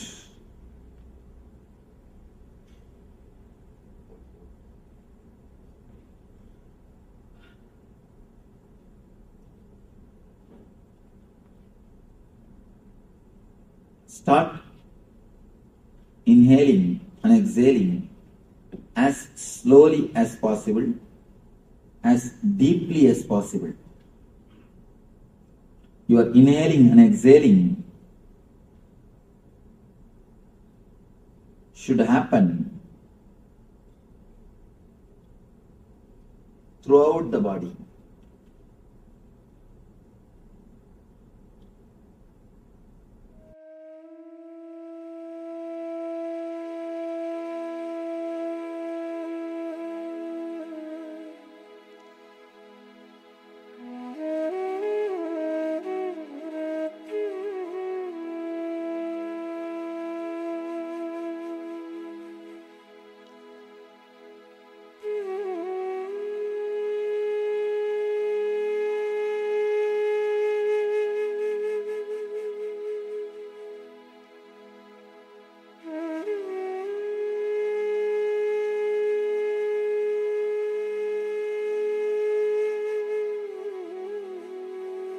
First step which you need to understand, tensing and cleansing. By tensing, you are cleansing toxins and energy clots. Next thing, by inhaling and exhaling, breathing through every part of your body, you are awakening the intelligence, innate intelligence of body. You are awakening innate intelligence of your physical system.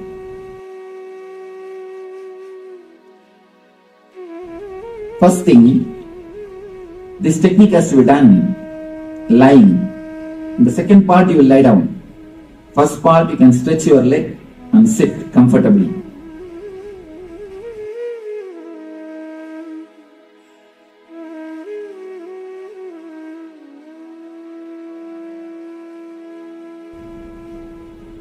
Start inhaling and exhaling as slowly as possible, as deeply as possible.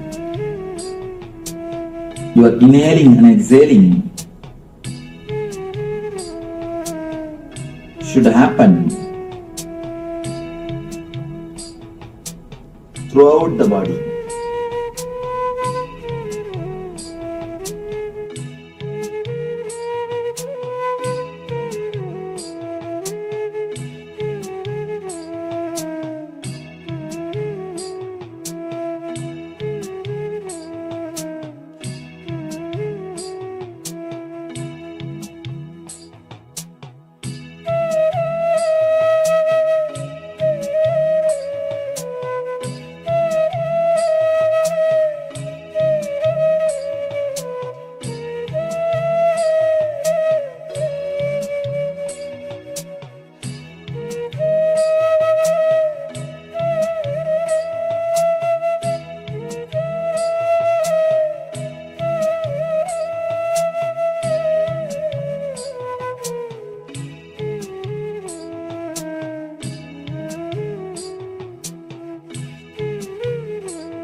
First step which you need to understand, tensing and cleansing. By tensing, you are cleansing toxins and energy clots.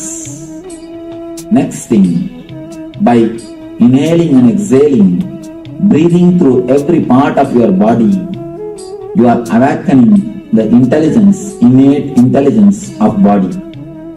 You are awakening innate intelligence of your physical system.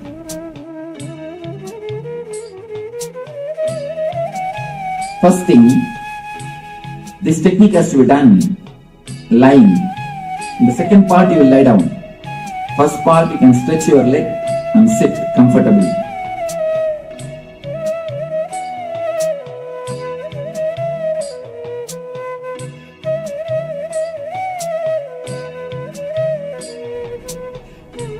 Start inhaling and exhaling as slowly as possible, as deeply as possible. Your inhaling and exhaling should happen throughout the body.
First step which you need to understand, tensing and cleansing.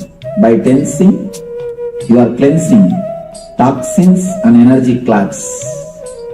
Next thing, by inhaling and exhaling, breathing through every part of your body, you are awakening the intelligence, innate intelligence of body. you are awakening innate intelligence of your physical system.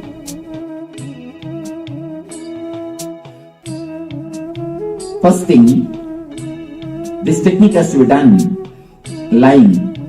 In the second part, you will lie down. First part, you can stretch your leg and sit comfortably.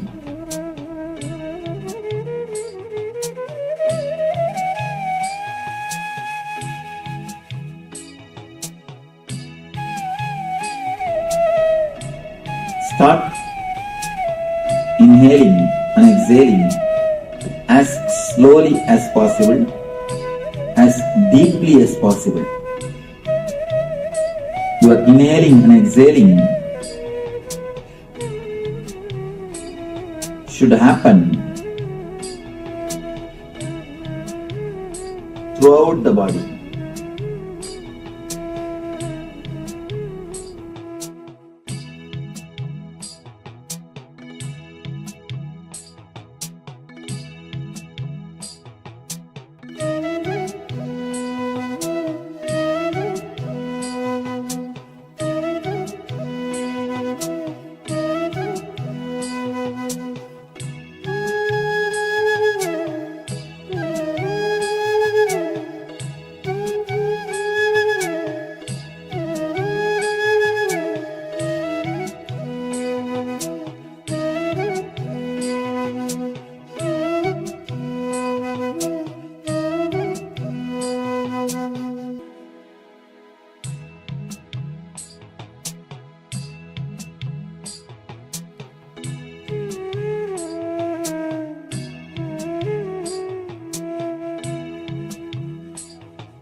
First step which you need to understand, tensing and cleansing. By tensing, you are cleansing toxins and energy clots. Next thing, by inhaling and exhaling, breathing through every part of your body, you are awakening the intelligence, innate intelligence of body. You are awakening innate intelligence of your physical system.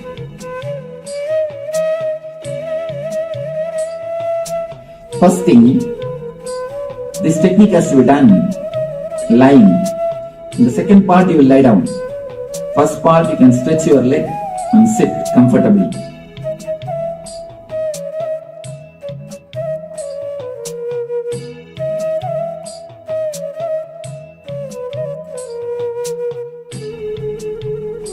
Start inhaling and exhaling as slowly as possible, as deeply as possible.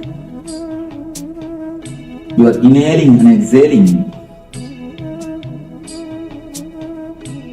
should happen throughout the body.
first step which you need to understand, tensing and cleansing.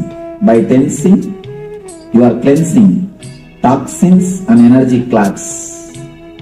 Next thing, by inhaling and exhaling, breathing through every part of your body, you are awakening the intelligence, innate intelligence of body. You are awakening innate intelligence of your physical system.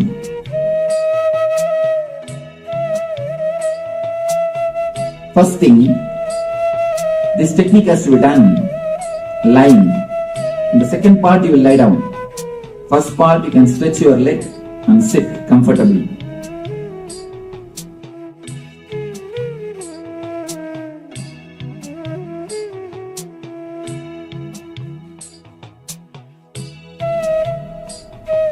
Start inhaling and exhaling as slowly as possible, as deeply as possible.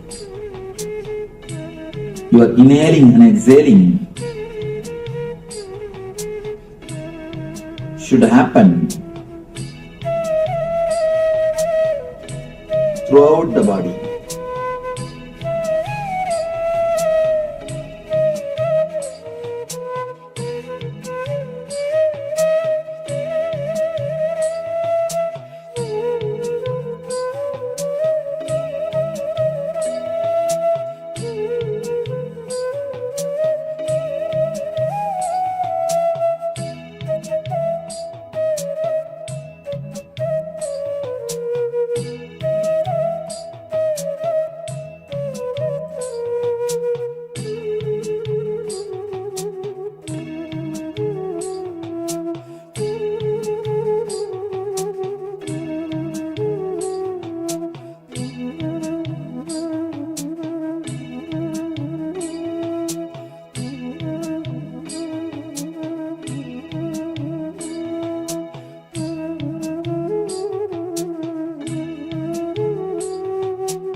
For this Shivaratri,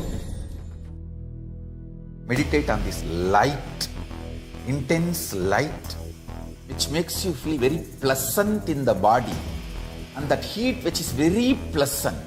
And I tell you, when you meditate on this light and this heat pleasant, you just lose sleep on that Shivaratri night. You become awake. That is what is the real context of not sleeping on that night.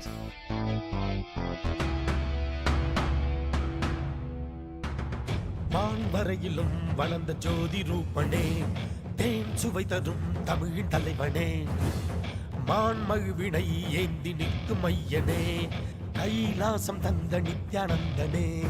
Nithyanandam Nithyanandam அண்ணாமலையே சிவரூபமாய் வீற்றிருக்கும் குரு நித்யானந்தமே.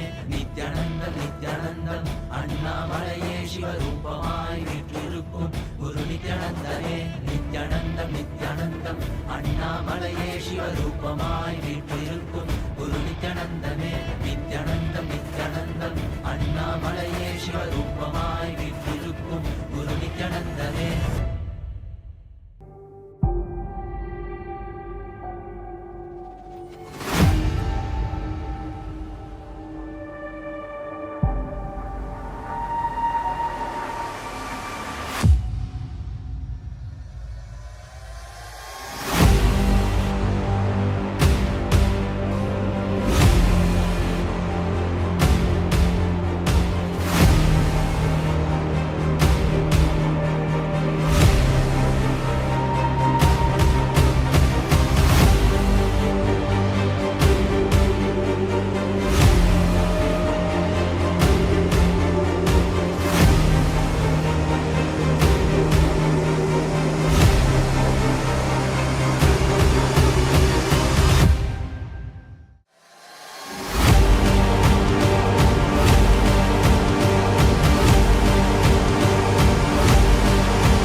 For this Shivaratri,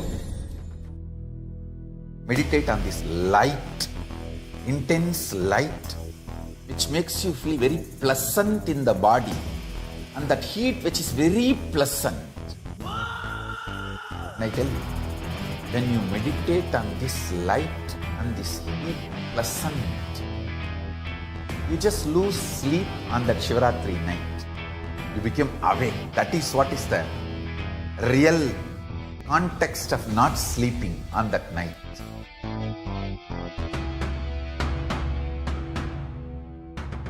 வான்வரையிலும் வளர்ந்த ஜோதி ரூபனே, தேன் சுவை தரும் தமிழின் தலைவனே, மான்மழுவினை ஏந்தி நிற்கும் ஐயனே, கைலாசம் தந்த நித்யானந்தனே.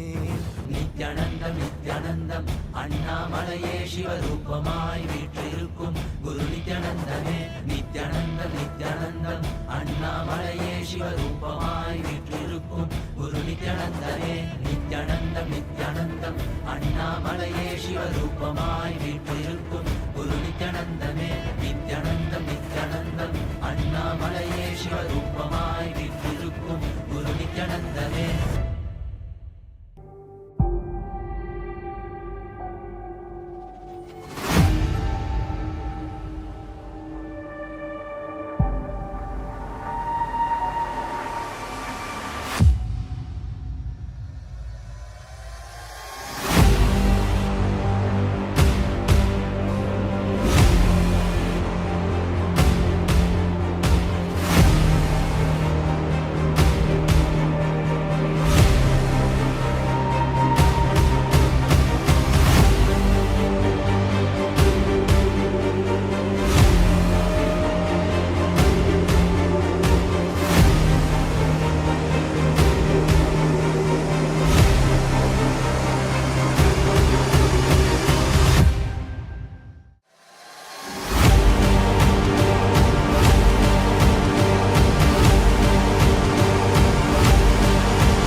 of Subramanya is celebrated throughout the year as 6 festivals. The day he appeared is celebrated as Thaipusam. The bio-memory of Adi-Shakti, bio-energy of Sadashiva and muscle memory of Ganga put together, completion of Sadashiva is Subramanya.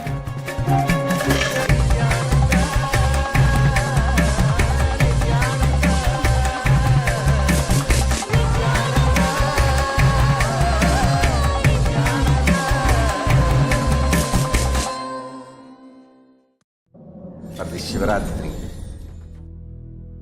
Meditate on this light, intense light, which makes you feel very pleasant in the body, and that heat which is very pleasant. And I tell you, when you meditate on this light and this heat pleasant, you just lose sleep on that Shivaratri night. You become awake. That is what is the real context of not sleeping on that night. Yes, Nithyananda. Nithyananda, and welcome back. So we just had a wonderful technique guided by the Supreme Pontiff of Hinduism to awake the innate intelligence in our physical layer. A beautiful, beautiful technique. So now let us move on with the next segment in our program for today. And of course, by the way, if anyone has any questions at all related to the program, to the technique, to anything that you have seen so far today, and of course the entire program, it is a 21-day program, Paramashivoham Level 1. Any questions at all, please do let us know. Any challenges that you're facing, also please let us know. We're more than happy to answer. This is in fact why we are here. So this is the beauty of the two-way program. We are here to serve you. We are here to help you through. So the way the program is designed is everything is built on top of each other, layer by layer. So if you miss out a little bit of information or a piece of information, it could be a key information to go forward to understand the next concepts.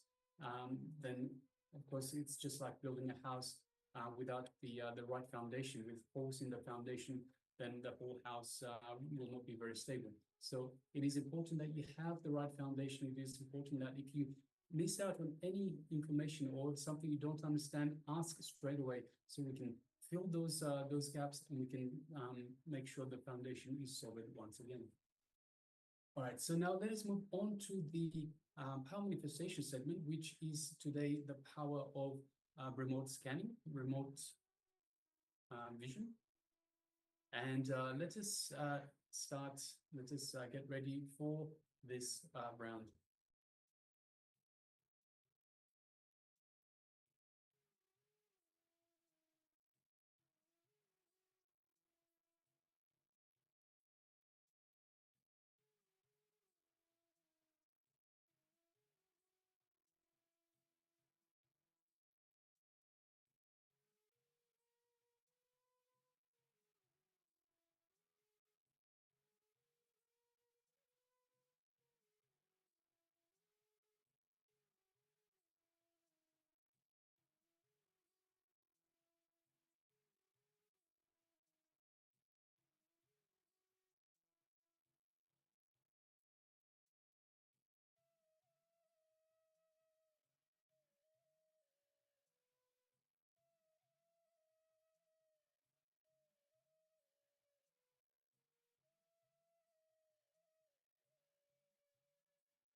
Yes, with the acharyas just keeping some new objects in front of us for all of you to scan. So you are going to connect to Swamiji and through the power of third eye, scan the objects that we are keeping in front of us. So connect to Swamiji by just settling down. Just settle down. You have all received the initiation. So the power manifests as a Shakti in us. It is through the feeling connection and Swamiji's presence that this power is manifesting to us. So just close your eyes for a moment and breathe deeply. Just calmly breathe in and breathe out. Visualize Swamiji is residing in your inner space. Swamiji is present in the lowest chamber of your heart, just between the heart center and the navel in the Ananda Gandha, the spiritual umbilical cord connection. Visualize Swamiji with a sweet smile on his face, residing in your Anandagandha.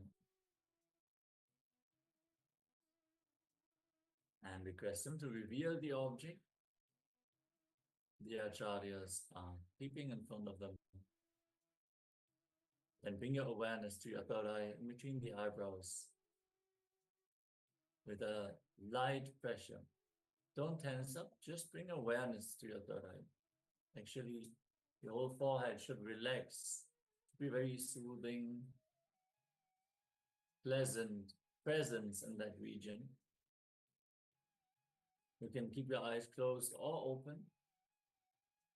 Both is okay.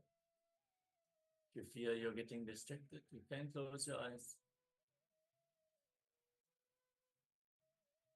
Allow Swamiji's presence to land on you.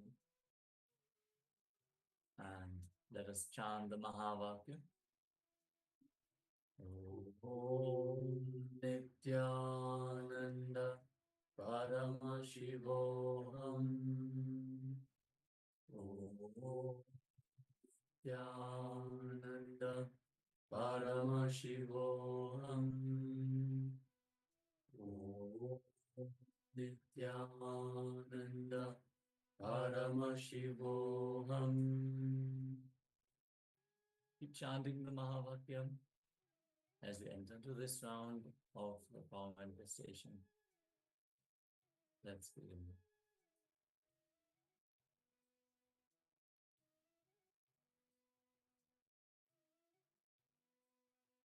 Nithyananda Paramashivoham.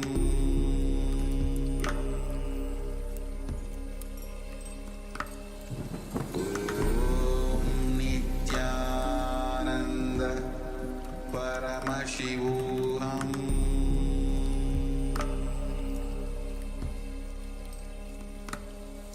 Om Nithyananda Paramashivoham. Om Nithyananda Paramashivoham. Om Nithyananda Paramashivoham. Om Nithyananda Paramashivoham.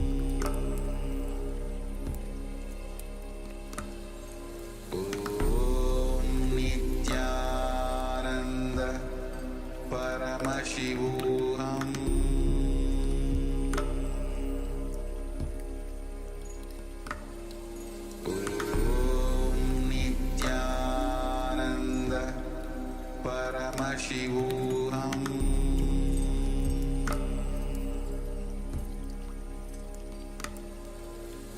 Om Nithyananda Paramashivoham.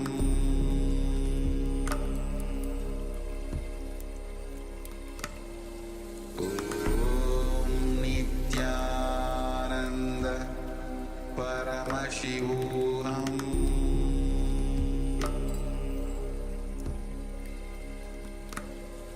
Om Nithyananda Paramashivoham.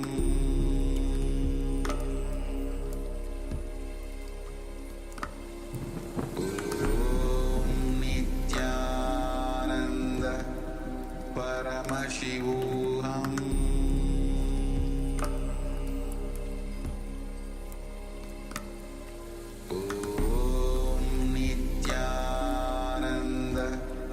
Paramashivoham. Om Nithyananda Paramashivoham.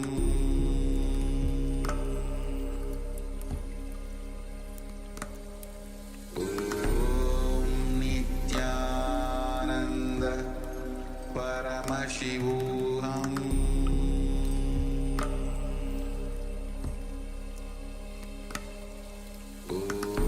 Om Nithyananda Paramashivoham.